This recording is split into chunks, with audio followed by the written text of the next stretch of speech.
संयुक्त किसान मोर्चा के आह्वान पर हर राज्य में राज्य की जो राजधानी थे उस पर 3 दिन का पड़ाव है।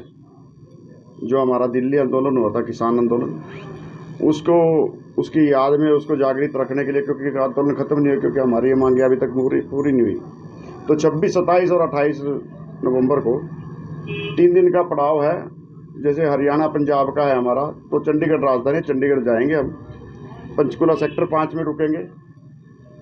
वहाँ हमारे मुद्दे रखेंगे। जो मुद्दे वही हैं जो पहले थे, एमएसपी की गारंटी योजना, बिल माफ़ी और कर्जा माफ़ी। इनके ऊपर जो सरकार ने वहाँ हमारे को उठाया था कि आंदोलन स्थगित किया था, तो आज तक मांगे मानी नहीं गई हैं। उन मांगों को दोबारा इनको याद दिलाने के लिए 26, 27, 28 को जा रहे हैं।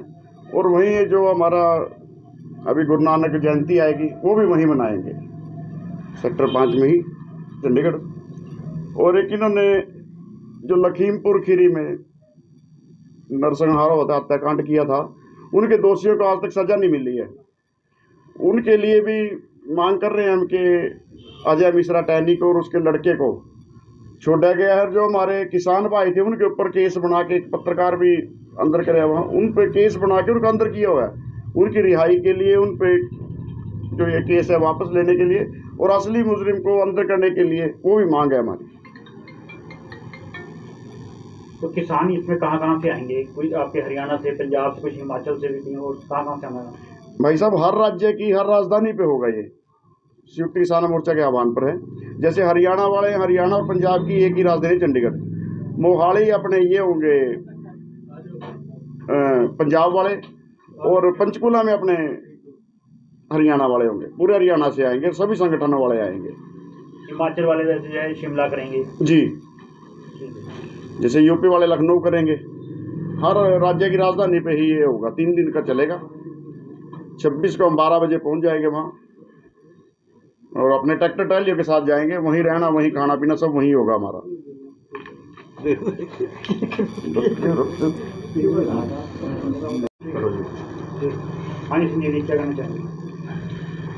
देखिए, आज सभी वर्गों को, किसान को, मजदूर को, युवाओं को जागना पड़ेगा, व्यापारियों को, क्योंकि जब से बीजेपी सरकार आई है तभी से इन्होंने देने की बात करी थी, पर ये छीनने का काम कर रही है।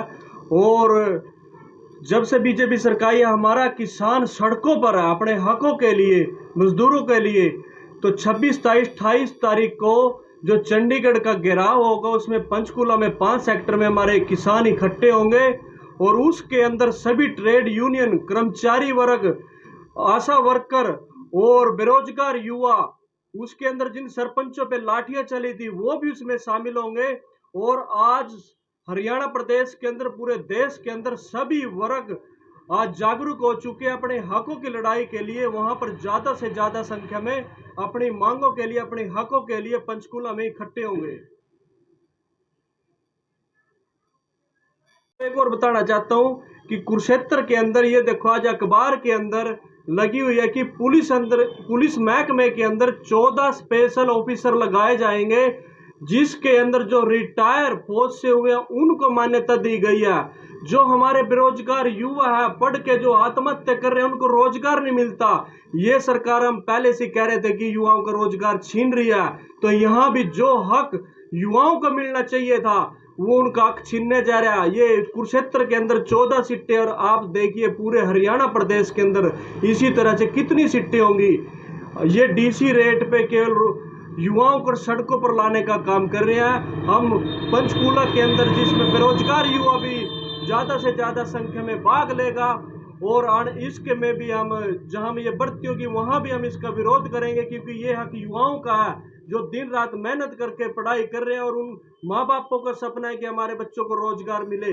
मैं आपसे पहले भी कहता था कि बीजेपी सरकार जब से आई है वो रोजगार छीनने का काम कर रही है, क्योंकि सरकार जनता के द्वारा बनाई जाती है और सरकार जनता के लिए होती है। पर यह सरकार देने की बजाय आज टैक्स के द्वारा, आज जो किसान फसल तैयार करता है उसको एमएसपी नहीं मिल रही है, उसका जब वो खाद के लिए जाता है उसको नकली दवाइयां दी जा रही है, वहां भी किसान पे दोहरी मार पड़ रही है।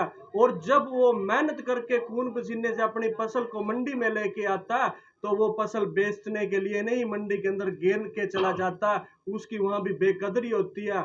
और जब खाद और दवाइयों की बात आती है, वो उसको किसान को मौके पे खाद नहीं मिलती, अगर मिलती है तो वो नकली। शहर के अंदर चाहे कुरुक्षेत्र की बात हो, कैथल की बात हो, सब डीएपी वहाँ पर नकली बेचा जा रहा है और प्रशासन आंख मीच के बैठा हुआ। आज सभी किसानों को अपने आने वाली पीढ़ी को जागृत करने के लिए किसान की, मजदूर की, व्यापारियों की, सभी को एकजुट होकर लड़ाई लड़नी होगी, तभी आप लोग कामयाब होंगे। क्योंकि बीजेपी सरकार तानाशाही सरकार है, इसको आपको इकट्ठे होकर लड़ना होगा। और इसी तरह से मैं सभी किसानों से, मजदूर वर्ग से अपील करूंगा कि 26 तारीख को सभी साथी ट्रैली लेके अपना सारी व्यवस्था करके खाने की, पीने की, यहाँ से इकट्ठे होकर चलेंगे।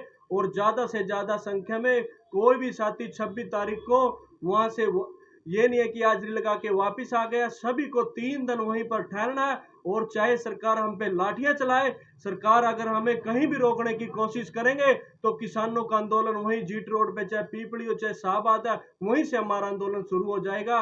क्योंकि जो आने वाला समय है वो चुनाव का है। हमने इन पिछले 4.5 सालों में सड़कों पर लाठियां खाई है, हमने शहीदियां दी है। अब किसान आने वाले समय में चुनाव में भी बीजेपी के जितने भी एमपी होंगे या विधायक होंगे, हम उनको गांव में नहीं घुसने देंगे। क्योंकि अब हम उनसे अपना जो हमारे पे अत्याचार किया गया, अब हमारा समय आएगा और हम एक एक बात का हिसाब उन पे, जब वो गांव में आएंगे, गांव में घुसने देंगे और उनसे हर बात का हिसाब लिया जाएगा। क्योंकि जो उन्होंने चुनावी वादे किए थे कि पहली कलम से पहला काम कर्जा माफी, कहाँ वो कर्जा माफी? पहली सीट पे बैठने के बाद स्वामीनाथन रिपोर्ट होगी।